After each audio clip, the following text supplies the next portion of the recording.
સ્પર્ધાત્મક પરીક્ષાની તૈયારીમાં જોડાયેલા સર્વે વિદ્યાર્થીઓને સાદર નમસ્કાર. IM ઓફિસર એકેડમીની સ્પેશિયલ સિરીઝ હાઉસ યોર ઇન્ટરવ્યૂમાં આપનું સ્વાગત છે. આજે આપણી સાથે છે યુવરાજસિંહ.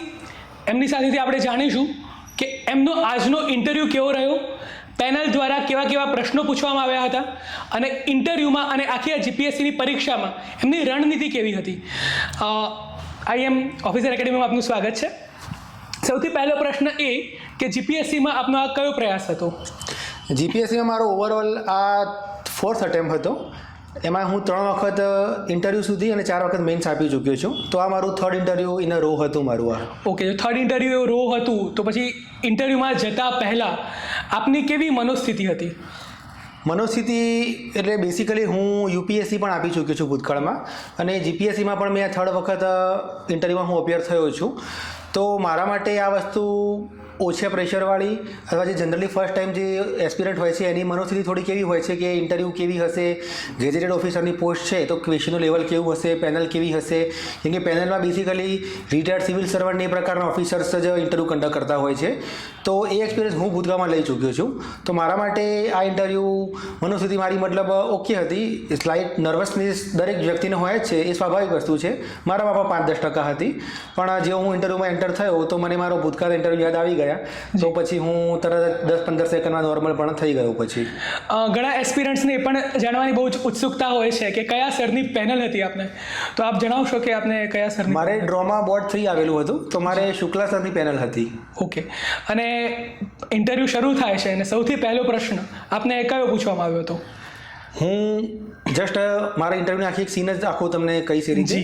હું જેવો અંદર એન્ટર થયો તો બોર્ડ બહુ કોડિયલ હતું. શુક્લા સરની પેનલ એવું લોકોનો મતલબ જનરલી પરસેપ્શન છે બધાનો કે સૌથી કોડિયલ પેનલ શુક્લા સરની ગણાતી હોય છે. તો હું અંદર એન્ટર થયો તો સરે હસીને મને સ્વાગત કર્યું અને કે અરે આવો આવો, કેમ છો, મજામાં, કેવો રહ્યો આપનો દિવસ, એકદમ નર્વસ તો નથી ને, બિલકુલ મજામાં જ હશો ને.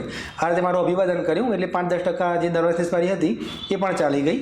પછી મેં માસ્ક પહેરેલું હતું. હું માસ્ક પેલો જે કાન ઉપર આવે છે એ પ્રકાર નથી પહેર્યું. હું ઉપરથી પહેરેલું માસ્ક પહેરતો હતો, જેથી મૂકવામાં શું ઘણી વખત ભૂલી જવાતું હોય છે, માસ્ક પડી જાય ને એ બધું થતું હોય છે. એટલે મેં ઉપરથી પહેરવાળું માસ્ક પહેરેલું હતું. તો મેં જસ્ટ કાઢીને ગળામાં લટકાવી દીધું. તો સરે કહ્યું નાના દોસ્ત કે તું આ રીતે માસ્ક ના લટકાઈશ, તું માસ્ક કાઢીને ગળામાં જ મૂકી દે, ગળામાંથી કાઢી જ નાખ અને પોકેટમાં જ મૂકી દે, તો થોડું તને પણ મજા આવશે ને મને પણ મજા આવશે. બરાબર છે. એટલે પછી હમણાં કહેવાથી મેં માસ્ક કાઢીને પોકેટમાં મૂકી દીધું. એટલે પછી જસ્ટ મારું આ રીતે નોર્મલ અભિવાદન કર્યું. પછી કે કેવું ફીલ કરે છે, મતલબ ઓકે છે બધું, ટેન્શન તો નથી ને? આ રીતે મારું એકદમ રિલેક્સ કરવાનો એમણે પૂરેપૂરો ટ્રાય કર્યો હતો મને. બરાબર છે. અને પછી સૌથી એના બાદ જે પ્રશ્ન પૂછવામાં આવ્યો, જે ઇન્ટરવ્યૂમાં પૂછાતા જનરલી હોય છે બધા કેન્ડિડેટ્સને, એવો પ્રથમ પ્રશ્ન કયો હતો આપણને? એવું સરે મને પહેલાં મારું ઇન્ટ્રોડક્શન પૂછ્યું હતું. મેં ઇન્ટ્રોડક્શન કેવું છે કે મારો થોડો ટ્રેક રેકોર્ડ થોડોક લાંબો છે. બરાબર. મેં ફાર્મસીમાં માસ્ટર્સ કરેલું છે. એ વખતે તો મેં એ વસ્તુ ઇન્ટ્રોડક્શનમાં મેં ઇન્ક્લુડ કરેલી જ હતી. મેં ઇન્ટ્રોડક્શન મારું સમપ હું શોર્ટમાં કરી આપું. મેં મારું એમફાર્મનું પોસ્ટ ગ્રેજ્યુએશન ફાર્મસી એ પણ મેં મેન્શન કર્યું હતું. એ દરમિયાન મેં પછી કેમ્પસમાં મેં સન ફાર્મામાં જોબ મેળવી હતી. સન ફાર્મામાં હું જુનિયર એક્ઝિક્યુટિવ તરીકે 3 વર્ષ કાર્યરત હતો. તે વસ્તુ મેં મેન્શન કરી હતી. સન ફાર્માના મારા ટેન્યોર દરમિયાન મેં વાઇપોમાંથી એક આઈપીઆરનો સર્ટિફિકેટ કોર્સ પણ કરેલો હતો, તો મેં એ પણ મેન્શન કર્યું હતું. એના સિવાય મારો શોખ જે છે મૂવીઝ જોવાનો, એ શોખ પણ મેં મારો ઇન્ટરવ્યૂમાં પેનલ સમક્ષ કહ્યો હતો. અને એ સિવાય અત્યારે હું જે હાલમાં એડીઆર તરીકે છેલ્લા 3.5 વર્ષથી કાર્યરત છું, મેં એ પણ વસ્તુ ઇન્ટરવ્યૂમાં જણાવી હતી. તો ઇન્ટ્રોડક્શનમાં મેં આટલી વસ્તુ કવર કરી હતી. બરાબર. મેં લગભગ જે બધી મોસ્ટલી બેઝિકલી સારી વસ્તુ કહી શકાય, જેના પર ક્વેશ્ચન પૂછી શકાય એવો આખો જે ફ્રન્ટ એમને ખોલીને આપ્યા હતા. પણ સેડલી તો ના કહેવાય, પણ મને આમાંથી એક પણ ક્વેશ્ચન અનફોર્ચ્યુનેટલી એમાંથી કોઈ ક્વેશ્ચન પૂછાયો મને હોબીઝ કે રિલેટેડ કે એવું કોઈ પણ નહીં. જોબ બેકગ્રાઉન્ડનો કોઈ પ્રશ્ન પૂછ્યો? જોબનો મને સર ખાલી એક જ ક્વેશ્ચન પૂછ્યો હતો કે તમારા ટેન્યોર દરમિયાન તમને કોઈ પણ એક એવી ઘટના બતાવો કે જેમાં તમને ખરેખર કામ કરવાની મજા આવી હોય. બરાબર. તો મેં મારી પ્રોફાઇલને લગતો એક ફરિયાદ તપાસનો કેસ મારી જોડે હતો. મારી જે હાલની મારું જે જગ્યા છે અત્યારે એ થોડાક પહેલાં ઘણા સમય સુધી ખાલી હતી. તો ઘણી ફરિયાદ તપાસો નિર્ણય લીધા વગર પડતર હતી. તો એ કેસ જેન્યુન લાગતા મેં 2-2.5 મહિનામાં જે ટૂંકા ગાળામાં ફાઇલ ક્લિયર કરી આપી હતી. તો એ વ્યક્તિ મારા જોડે આવ્યો તો આંખમાં પાણી આવી ગયું, થેન્ક યુ સર કહ્યું હતું. તો એ વખતે મેં કહ્યું સર મારા બહુ સાર્થક પળ હતી. તો એ જ વખતે સર જોડે પણ બોલી ગયા, આવવાનું સફળ થયું અને મારું કેવું સર મારું આવવાનું સાર્થક થયું. વાહ, સરસ. એ ઓવરલેપિંગ ટોનમાં બંને મેં આ રીતે બોલ્યા હતા. આ એક જ ક્વેશ્ચન મારો કહી શકાય કે જે પ્રેડિક્ટેબલ હતો, બાકી બધા જ ક્વેશ્ચન મારા ટોટલી રેન્ડમ જ હતા. બરાબર છે. આની સિવાય આપને કોઈ સ્ટેટિક પ્રશ્નો પૂછવામાં આવ્યા હોય? મેઇન પેનલ મેમ્બર જે ચેરમેન સર હતા એમણે મને આ જ ક્વેશ્ચન પૂછ્યો હતો. સેકન્ડ નંબરના જે મેમ્બર હતા એમણે મને ડિફેક્શનને લગતા થોડા ક્વેશ્ચન પૂછ્યા હતા. ડિફેક્શન અને એક બંધારણમાં આપણા આમુખને લગતા આમુખ વિશે તમારું શું માનવું છે. આમુખ મને રિસાઇડ કરવાનું પણ કહ્યું હતું. આમુખ હું જાણતો હતો, મેં બોલવાનું શરૂ કર્યું એટલે એમને ખ્યાલ આવી ગયો કે આને આમુખ આવડે છે, એટલે પછી મને એમને ત્યાંથી અટકાવી દીધો. 3-4 વર્ડ આમુખમાંથી એમણે પકડ્યા. પછી મને કે આનો શું મતલબ, આનો શું મતલબ, આનો શું મતલબ, આવા બેસિક અને સ્ટેટિક ક્વેશ્ચન મને પૂછ્યા હતા. પછી ડિફેક્શન ઉપર એમણે મને ક્વેશ્ચન પૂછ્યા હતા. ડિફેક્શન ક્યારે ક્યારે થાય, કેવા કેવા પ્રકારના કેસ ડિફેક્શનમાં થતા હોય છે, માસ ડિફેક્શન શું છે, એના ક્રાઇટેરિયા શું છે. હું 3-4 જગ્યાએ આન્સર આપવામાં મને યાદ પણ આવ્યા હતા. ડિફેક્શન જાણતો હોવા છતાં 1-2 જગ્યાએ હું આન્સર આપવામાં હું ભૂલી પણ ગયેલો, તો મેં સોરી પણ કહેલું. તેમણે એ વસ્તુને મતલબ એકદમ નોર્મલી કેઝ્યુઅલી લઈને ઓકે કશું વાંધો નહીં, બધું યાદ ના પણ આવે એવું કરીને એમણે વાળી પણ લીધો હતો ક્વેશ્ચન. બરાબર. તો આવડતું હોવા છતાં પણ તમે ઘણી વખત જવાબ ના આપી શકો એવું પણ બનતું હોય છે, અને એકદમ નોર્મલ વસ્તુ છે. તો એમાં બહુ ગભરાવાની જરૂર નથી. કોન્ફિડન્સ આપણો ડાઉન ના થવું જોઈએ. કેમ કે આપણે બધા હું એક થોડોક એક્સપિરિયન્ટ હોવાના નાતે હું એટલું 100% કહીશ કે ઇન્ટરવ્યૂ ક્વેશ્ચન આન્સરની ગેમ નથી હોતી. તમે ના પાડો છો તો પણ તમે કઈ રીતે ના પાડો છો એ વધારે ઇમ્પોર્ટન્ટ હોય છે. બરાબર. અને મારા 3 વખતના ઇન્ટરવ્યૂમાં હું આ જ વસ્તુ શીખ્યો છું કે દરેક વસ્તુ જાણવી દરેક વસ્તુ માટે વ્યક્તિ માટે શક્ય પણ નથી અને જરૂરી પણ નથી. સો આવડે તો થોડુંક પ્લસ ના થવું, ના આવડે તો બહુ માઇનસ ના થવું. દરેક ક્વેશ્ચન એક જેમ દરેક બેટ્સમેન દરેક નવા બોલને એક નવા જ ઓફર લેતો હોય છે, એ રીતે આપણે પણ દરેક ક્વેશ્ચન એ રીતે જ ટેકલ કરવો જોઈએ. મિત્રો, આ ખૂબ જ ધ્યાનાકર્ષક વાત છે કે કોઈ પણ આપણે પરીક્ષામાં કોઈ પણ પ્રશ્ન આવડે એવું જરૂરી નથી, પણ એ ના કેવી રીતે પાડ્યું અને તમારો આત્મવિશ્વાસ કેવી રીતે જળવાઈ રહે એ ખૂબ જ મહત્વનું છે. આ સિવાય તમને મનગમતો પ્રશ્ન પૂછાયો હોય, ઇન્ટરેસ્ટિંગ તમને લાગ્યો હોય કે આ ક્વેશ્ચન ખૂબ જ સરસ છે, એવો કોઈ ક્વેશ્ચન? એ હું લાઇનસર આવીશ. મારો લાસ્ટ ક્વેશ્ચન અને મારો ફર્સ્ટ ક્વેશ્ચન, આ 2 ક્વેશ્ચન જ મને થોડાક જેમાં હું મારો કંઈક જાતને એક્સપ્રેસ કરી શકું એવા ક્વેશ્ચન હતા.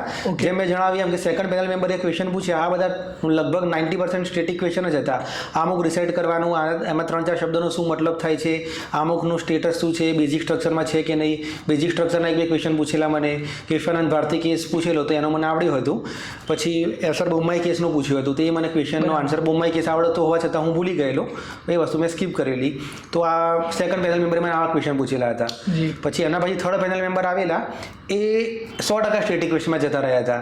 આઉટ ઓફ સડન મને પણ ખબર ના પડે કે ક્યાંથી સરને અંદરથી પૂર્ણ થઈ, પણ એમણે મને જીઓગ્રાફીના ક્વેશ્ચન પૂછવાનું ચાલુ કર્યું. એમણે મને તરત જ કહ્યું કે પૃથ્વીની આંતરિક સંરચના વિશે તમે શું જાણો છો. એટલે હું જીઓગ્રાફી કેવો સબ્જેક્ટ છે મારા મતે કે તમે એને કરંટમાં ક્યાંય લિંક નથી કરી શકતા. બિલકુલ. તમે પોલિટી હોય, આઈઆર હોય, ઇકોનોમી હોય, ઇવન હિસ્ટ્રી પણ હોય, નવા આપણને પુરાવા મળતા હોય છે, તો આપણે કરંટ જોડે લિંક કરી શકીએ છીએ. જીઓગ્રાફીમાં આપણી પાસે બહુ સ્કોપ એવો ઓછો હોય છે. તો હું ટોટલી થોડોક સ્ટન થઈ ગયેલો થોડીક સેકન્ડ માટે કે આમાં તો સ્ટેટિક છે, બીજું શું બોલું. પણ આ ક્વેશ્ચન હતો તો આન્સર તો આપવાનો જ હતો. તો પૃથ્વીની આંતરિક સંરચના વિશે પછી મેં એમને કહ્યું કે ક્રસ્ટ છે, મેન્ટલ છે, કોર છે, આવા એના ભાગ પડતા હોય છે. તેમણે મને હજુ ડિટેલમાં લઈ ગયા કે કોર એની બનેલી હોય છે, એનું મતલબ કેવા કેવા પ્રકારની મેટલ્સ એના હોય છે, એની સંરચનામાં એની ડેન્સિટી શું હોય છે. પછી કોરમાંથી કે ચલો આપણે કોરની બહાર આવીએ, કોરની બહાર આવીને તમે શું જુઓ છો. તો પછી મેં એમને મેન્ટલ વિશે કહ્યું, તો કે મેન્ટલના કેટલા ભાગ પડે છે. મેં એને મેન્ટલ એક અંદર ઇનર મેન્ટલ, આઉટર મેન્ટલ એવા 2 ભાગ કયા, લિક્વિડ સ્ટેટમાં છે કે સોલિડમાં છે, એની ડેન્સિટી શું છે, એમાં કેવા કેવા પ્રકારની મેટલ મળતી હોય છે. તો એના મેં આન્સર આપ્યા. 1-2 જગ્યાએ આન્સર ન પણ આવડ્યા, બાકીના મોસ્ટલી મને 5-6 ક્વેશ્ચન આવડ્યા હતા, 2-3 નહોતા પણ આવડ્યા. તો કે ચલો દોસ્ત હવે મેન્ટલી બહાર આવીએ, હવે તમે શું જોવો છો. બરાબર. તો પછી મેં કોઈ ક્રસ્ટ આવે તો ક્રસ્ટના પૂછ્યા ભાગ, એસ્ટેનોસ્ફિયર શું છે, મેગ્મા લાવા શું છે, એ બેમાં ડિફરન્સ શું છે, એ ક્રસ્ટના કેવા કેવા ભાગ પડે. એટલે મેં કહ્યું કોર્સની ક્રસ્ટ પણ હોય છે. અને બીજો ક્વેશ્ચન હું એકચ્યુઅલી બીજામાં હું લેન્ડ ક્રસ્ટ એવું મારા મનમાં આવતું હતું, પણ પછી એમણે મને સુધારી આપ્યો કે એને એકચ્યુઅલી કોન્ટિનેન્ટલ ક્રસ્ટ કહેવાતો હોય છે. મેં તરત સુધાર્યું કે સર હા કોન્ટિનેન્ટલ ક્રસ્ટ છે. એ બંનેમાં શું ફરક છે, કયો ક્રસ્ટ હેવિયર વધારે છે, કઈ ક્રસ્ટમાં થોડુંક ડેન્સિટી ઓછી હોય છે, એમાં શું સ્ટ્રક્ચર હોય છે. મેં સિયાલ, સીમા, નાઇફ આ બધું બોલ્યું હતું. એટલે મને ફૂલ ફોર્મ પૂછ્યું હતું કે સિયાલ એટલે શું સમજો છો, સીમા એટલે શું સમજો છો, નાઇફ એટલે શું સમજો છો, એફી તો કે એફી કેમ કહેવાય છે. એટલે પછી મેં એવું પણ કહ્યું કે એફી મતલબ ફેરસ છે, આયનની લેટિન સંજ્ઞા છે, તો ફેરસ તરીકે મતલબ આ પ્રકારના totally basic question, factual question એ પ્રિલિમના કહેવાય એવા મને પૂછેલા. પછી વચ્ચે 1-2 સર બીજા પણ ક્વેશ્ચન પૂછી જતા હતા. પછી મને હજુ એમણે આગળ લઈ ગયા. મને કે ચલો આ પૃથ્વી તો આપણે કે પતાવી દીધી, હવે આપણે ખડકોમાં જઈએ. ખડકો વિશે તમે શું જાણો છો. બરાબર. તો પછી એ જ વસ્તુ કે ઇગ્નિયસ રોક છે, સેડિમેન્ટરી રોક છે, મેટામોર્ફોસ રોક છે, એ ત્રણેયમાં એક વાક્ય એક સેન્ટેન્સમાં એની વ્યાખ્યા પૂછી. ત્રણેયના મને એક એક્ઝામ્પલ પૂછ્યા, કયા રોક કઈ રીતે બને છે એ પૂછેલું. પછી મેટામોર્ફિઝમમાં મતલબ શું જવાબદાર હોય છે, રિજનલ મેટામોર્ફિઝમ હોય છે. એક મને શબ્દ યાદ હતો કે રિજનલ મેટામોર્ફિઝમ હોય છે, બીજું મેટામોર્ફિઝમ મને યાદ નહોતું આવ્યું. પછી મેટામોર્ફિઝમ થાય તો કઈ કઈ કન્ડિશન હોય છે, એમાં પ્રેશર ટેમ્પરેચર હોય છે. પછી એમ કે પેટ્રોલિયમ ને એ બધું શેમાંથી મળતું હોય છે, ક્રૂડ શેમાંથી મળે, કુદરતી ગેસ કયામાંથી મળે, પછી એક કોલ શેમાંથી મળે, એ કેમ આ પ્રકારના ખડકોમાંથી મળે, કેમ આમાંથી ના મળે. પછી કોપર છે, ઝિંક છે, નિકલ છે, આ બધી મેટલ મારે કયા ખડકોમાંથી મળે. બરાબર. પછી મેં એમાં મેટામોર્ફોસિસ કહ્યું હતું તો કે મેટામોર્ફોસિસ તો કે એક જ પ્રોસેસ છે, તો એમાંથી કે અલગ અલગ પ્રકારની મેટલ કેમ મળે. બરાબર. પછી એમાં મેં થોડું જસ્ટિફાઈ એવું કર્યું હતું કે સર આમાં દરેક મેટલનું દરેક જે ખડક હોય એનું કેમિકલ કમ્પોઝિશન સરખું નથી હોતું, અને દરેક કેમિકલ કમ્પોઝિશન ઉપર જે પ્રેશરની અને ટેમ્પરેચરની અલગ અલગ સ્થિતિ હોય છે એ પણ એક સાથે યુનિફોર્મ નથી હોતી. તો જે કન્ડિશન અને જે ખડકનું સ્ટ્રક્ચર હોય એ પ્રમાણે મેટામોર્ફોસિસ થઈને એના અકોર્ડિંગલી મેટલ બનતી હોય. બરાબર છે. તો આ રીતના આન્સર આવે. પણ આ મારું જિયોગ્રાફી બહુ જ મારું સ્ટેટિક થઈ ગયેલું હતું. હા, એટલે તમારા કોઈ એજ્યુકેશન બેકગ્રાઉન્ડ પણ નથી, જોબનું બેકગ્રાઉન્ડ પણ નથી, તેમ છતાં જિયોગ્રાફીમાં ટાઈપના એકદમ ડીપમાં જઈને મારું 50% ઇન્ટરવ્યુ જિયોગ્રાફી પર ગયું આમ કહું તો પણ ખોટું નથી. એટલે ક્યારેક કેન્ડિડેટનું પ્રેઝન્ટ ઓફ માઇન્ડ કે નોલેજ ચેક કરવા પણ આ પ્રશ્નો પૂછે. એમાં મને એવું લાગે છે કે મેં મારું ઇન્ટ્રોડક્શન જે પ્રમાણે એક્ઝોસ્ટિવ અને ડિટેલમાં કહેલું, એટલે સરને કદાચ એવો આઈડિયા આવી ગયો હશે કે આ ઇન્ટ્રોડક્શનમાં આટલા એરિયામાં એ માણસ 100% કમ્ફર્ટેબલ જ હશે, એટલે એના સિવાયના જ ક્વેશ્ચન મને પૂછવા કદાચ એમનું એ પણ માઇન્ડસેટ હોઈ શકે છે. પણ આ વસ્તુ હું અઝ્યુમ કરું છું, આઈ મે બી રોંગ. ઓકે, તો આજે આપણે ખૂબ જ વિગતમાં માહિતી મેળવી કે કેવા કેવા પ્રશ્નો પેનલ દ્વારા પૂછવામાં આવતા હોય છે. અમે આશા રાખીએ છીએ કે આપણે આ ઇન્ટરવ્યુ હજુ આ વિગતમાં માહિતી મેળવીએ. આપણે એક લાસ્ટ પેનલ મેમ્બરનો ક્વેશ્ચન હતો. આઈ થિંક હું એમને જાણતો નથી, પણ કદાચ એમના ફિઝિક ઉપરથી એમની બોલવાની સ્ટાઇલ અને એટીટ્યુડ ઉપરથી એવું લાગતું હતું કે કદાચ એ રિટાયર્ડ પોલીસ પર્સોનલ હોઈ શકે છે. બરાબર છે. તો એમણે મને પૂછ્યું તો મારા પ્રેફરન્સીસ પૂછ્યા હતા. તો મેં મારા પ્રેફરન્સીસમાં ફર્સ્ટ પ્રેફરન્સ મેં ડીવાયએસપી પોલીસ સર્વિસ કહેલું હતું. તો મને એમણે એવું પૂછ્યું હતું કે પોલીસ સર્વિસ તમે કેમ પસંદ કરી છે, અથવા પોલીસ સર્વિસ તમારામાં એવું તો શું છે કે તમે પોલીસ સર્વિસમાં સક્સેસ જશો એવું તમને લાગે છે. બરાબર છે. એટલે એમાં મેં એવો આન્સર આપેલો કે સર આમાં ડિટર્મિનેશન છે, કરેજ છે, ઓનેસ્ટી છે, આ બધી ક્વોલિટીઝ મારામાં છે, પણ સર આ ક્વોલિટીઝ દરેક કેડર માટે ઇક્વલ ઇમ્પોર્ટન્ટ છે. પોલીસ સર્વિસમાં અલગ પડતી હોય એવી બીજો બે ક્વોલિટી સર મારામાંથી હોય જે મારામાં છે, તો એક સર મારી ફિઝિકલ ફિટનેસ છે, જે બીજી કેડરમાં ના હોય તો એક ટાઈમે ચાલી જાય, પોલીસમાં ન જ ચાલે. અને બીજી મારી એવી છે કે સર હું પહેલેથી જ લેટ નાઇટ સ્ટડી કરવા માટેનો એક્સપિરિયન્ટ રહ્યો છું. તો પોલીસમાં પણ નાઇટ પેટ્રોલિંગ, નાઇટ ડ્યુટી ઘણી વખત આવતી હોય છે. તો કદાચ એક ટાઈમે જો એ ડ્યુટી મારે આવશે તો એમાં હું એટલો બધો ડિફિકલ્ટી મારા માટે નહીં હોય. પછી થોડાક એમને ફિઝિકલ ફિટનેસમાં કદાચ એમને એવું લાગ્યું કે હું કદાચ બ્લફ કરતો હોઈશ, સરને કદાચ એવી ફિલિંગ આવી, એટલે એમણે મને ફિઝિકલ ફિટનેસમાં થોડા ડિટેલ ક્વેશ્ચન પૂછ્યા તમે શું કરો છો અને શું નથી. મારા માટે એ ખરેખર સાચી વસ્તુ હતી. તો હું રોજ 20 મિનિટ એટલીસ્ટ 20 મિનિટથી અડધો કલાક રોજ હું અઠવાડિયામાં 5 દિવસ ઘરે કસરત કરું જ છું. એ વસ્તુ મેં સરને કન્વે કરી. સરે પૂછ્યું તમે કેવા કેવા પ્રકારની એક્સરસાઇઝ કરતા હોય છે. એ મારા માટે થોડો કમ્ફર્ટેબલ ફીલ્ડ હતો. એટલે મેં એમને કહ્યું કે હું સર સૂર્ય નમસ્કાર પણ કરું છું. મેં સર મારા જોડે ઘરે ડમ્બેલ બારબેલ જેવા નાના મોટા બેઝિક સાધનો વિકસાયેલા છે, તો એ પણ હું કરું છું. તો મને હજુ ડિટેલમાં લઈ ગયા. મને કે સૂર્ય નમસ્કારથી શું ફાયદો થાય અને ડમ્બેલથી શું ફાયદો થાય. એટલે મેં સર મેં એવું કહ્યું કે સૂર્ય નમસ્કાર અને યોગાની બધી એક્સરસાઇઝ કરીએ તો એ સર આપણા બોડીની ફ્લેક્સિબિલિટી વધારે છે, અને ડમ્બેલની બધી એક્સરસાઇઝ કરીએ આપણા બોડીમાં માસ બિલ્ડિંગ કરે છે. મસલ બિલ્ડિંગ માટે એ જરૂરી છે, ફ્લેક્સિબિલિટી માટે એ જરૂરી છે. એટલે સરને એમ કે કદાચ હજુ થોડુંક ડિટેલમાં પૂછું, કદાચ વધારે જાણતો હશે તો કે તમે કેવા કેવા પ્રકારના મસલ્સને ટાર્ગેટ કરો એવી એક્સરસાઇઝ ડમ્બેલથી કરતા હો છો. તો પછી મેં સરને સર હું અમુક પ્રકારના બાયસેપ કલ, ટ્રાઇસેપ કલથી બાયસેપ છે, ટ્રાઇસેપ છે, ક્વાડ્રિસેપ છે, ગ્લટ મસલ્સ છે, મારા હેમસ્ટ્રિંગ એ બધા છે, પછી આ કાફ મસલ છે, એ બધા પ્રકારના મસલને ટાર્ગેટ કર્યા એ પ્રકારની એક્સરસાઇઝ હું ઘરે કરતો હોઉં છું. એટલે સરને સાહેબ ના ખરેખર આ વ્યક્તિ સાચું બોલે છે. પછી આપણે છેલ્લો ક્વેશ્ચન એવું પણ પૂછો કે આ બે સિવાય કોઈ એક્સરસાઇઝ તમે કરો છો જે આ બે સિવાયની કોઈ પ્રયાસ પ્રકારની તમારામાં સ્ટ્રેન્થ લાવતું હોય. હા સર, એક કાર્ડિયો એક્સરસાઇઝ પણ આવતી હોય છે કે જે સર મસલ બિલ્ડિંગ માટે પણ નથી અને જે ફ્લેક્સિબિલિટી માટે પણ નથી. એનો આખો ટાર્ગેટ એવું છે કે તમારો સ્ટેમિના વધારતો હોય છે. પછી એમાં મેં હાઈ ડેન્સિટી વર્કઆઉટ, હું શબ્દ ભૂલી ગયો, એ વખતે મને યાદ હતો. એમાં દોડા કૂદવા છે, રનિંગ છે, જોગિંગ છે, એ બધાથી તમારી આ પ્રકારની પણ થતું હોય છે. તો આ પ્રકારની એક્સરસાઇઝ છે હું સર વધારે નથી કરતો, પણ હું સર અઠવાડિયામાં 5 દિવસ એટલીસ્ટ 15 મિનિટ તો 15 મિનિટ પણ હું સર વિધાઉટ ફેલ હું કરું જ છું. એટલે મારા જવાબથી સર અને મારી થોડાક ડિટેલિએશનથી એક્સરસાઇઝમાં સર ખરેખર એ થોડા ખુશ થઈ ગયેલા હતા. આ પ્રકારના ક્વેશ્ચન મને પૂછવામાં આવેલા હતા. એટલું ખરું કે મેં જે પ્રાંચ ફ્રન્ટ એમને, એટલે મારા કેન્ડિડેટને ખાલી એ જ વસ્તુ કહેવી છે, કેમ કે જો હું સમઅપ કરું મારું ઇન્ટરવ્યૂ તો મેં ટોટલ 6 ફ્રન્ટ સરને ખોલીને આપ્યા હતા. એક મેં મારું એમફાર્મનું એજ્યુકેશન અને સન ફાર્માનો મારો એક્સપિરિયન્સ મારો કયો હતો તે એટલે મેં ફાર્મા ફિલ્ડ આખું સર મેં ખોલીને આપ્યું અને અત્યારે ડ્રગ્સ કેસ ને બધું જે થઈ રહ્યું છે એના કારણે ફાર્મા અને એ બધું થોડુંક બહુ જ અત્યારે ચર્ચામાં છે. બીજું ફિલ્ડ મેં એમને ખોલી આપ્યું હતું આઈપીઆરનું. મેં વાઇપો જેવો શબ્દ વાપર્યો. આઈપીઆર એમણે આઈપીઆરનું ફૂલ ફોર્મ પણ મને પૂછ્યું હતું ઓકે કે આઈપીઆરથી તમે શું સમજો. મેં ઇન્ટેલેક્ચ્યુઅલ પ્રોપર્ટી રાઇટ એટલે એમણે કન્ફર્મ કર્યું હતું. આઈપીઆર પણ આખું મેં ખોલીને આપ્યું હતું.